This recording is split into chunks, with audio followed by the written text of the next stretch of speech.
Hey guys, this Saturday, well, hey there, Cat. Big fight coming up June 27th, WBO, WBA 154-pound championship. Xander Zayas, Jaron Ennis. This fight is one that I have been looking forward to for a very, very long time. This is right up there with the Inoue Nakatani fight for me. This is probably the one that I've been looking forward to the most, though, but just because of these two fighters' styles, and I think it's going to be a really, really good fight. Guys, just cutting right to the chase.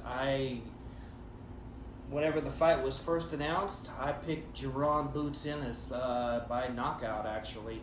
In the 8th or 9th round was kind of the way I saw the fight playing out. Haven't changed my pick, but in my opinion, it's gotten a little bit closer than I initially thought. I think that several, kind of out of the ring intangibles got me thinking. First of all, before I get into that, credit to both fighters for taking this fight. Credit to Zayas for taking this fight. This is not the way boxing is run anymore, and it is a very refreshing change. Boxing fans need to get behind both these young fighters because this is the way it used to be. This is the way it ought to be, and so big cheers for both the Zayas camp and the Ennis camp for this fight. Well, the reasons, well, like I said, I'm picking Ennis to win, but here are a few things, a few scenarios, so to speak, that make you scratch your head and go, a little bit. Zayas is handled by Top Rank Boxing. Top Rank Boxing generally has the best track record bringing up young fighters and experiencing them the right way, on the right path. You know, just enough at the right time for that career, proper career progression. And you have to think that the brain trust knows what's going on, every step of the way. As far as some attributes that Zayas has that a lot of people kind of overlook, they look at Ennis and they see the physical talent, they see the speed, they see the power. But what you might overlook, Zayas is quick-handed as well. And there's an old saying, the sum of the parts. There was an old-time fighter by the name of Emil Griffith, a great welterweight and middleweight champion, actually. I'm not saying that Zayas is on his level, but Griffith did everything well. Zayas consequently does everything well. Zayas can move right or move left, has good fundamental defense, has a good jab, and his footwork is excellent, actually. I can see from just judging by Boots' fights at welterweight, and there could have been a lot of extenuating circumstances for those performances.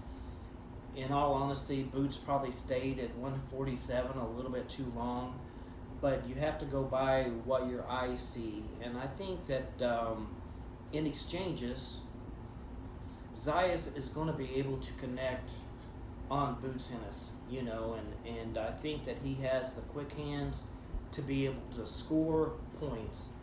I don't know if that's going to deter Ennis. I really don't think so. I think whenever push comes to shove, I think that Ennis can just flat out step to Xander Zayas and win in that way.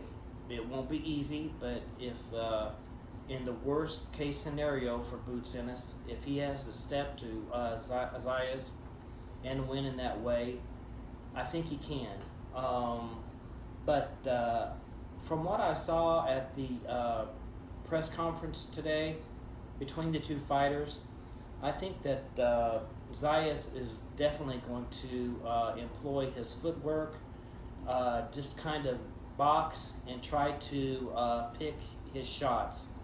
Kind of blending up a little bit of boxing, stepping back, and trying to counterpunch Boots Ennis. But that being said, I'm going to get into why I think Boots wins. Just cutting it to the quick, I think that in this fight, Boots will basically be in the southpaw stance, create that jab traffic, trying to take away Xander Zayas' main weapon, which is that left jab. I think that Boots being able to switch stances takes away Xander Zayas' ability to pivot either left or to the right with his footwork. Boots Ennis has a devastating body attack, so I'll be watching to see how early Ennis can incorporate a body attack. Both fighters go well to the body, but Boots Ennis is just devastating with his body attack. So I will definitely be watching that from the first round on. Anyway, then again, speaking again about Boots, he has tremendous physical ability, tremendous boxing ability actually. Ennis is one of these guys. He passes the eye test totally. It is just a matter of time before he's called a great fighter. He just needs the opportunity to build a resume, in my opinion. I think both guys are going to show well. I think both guys, the reputations will be going up for the winner and likely for the loser as well. I pick, like I said, whenever I initially picked this fight, I thought it would be Boots Ennis by 8-9 round stoppage, but I'm seeing Boots Ennis by unanimous decision, and I think it's going to be a good one, guys. So take care and enjoy the fights.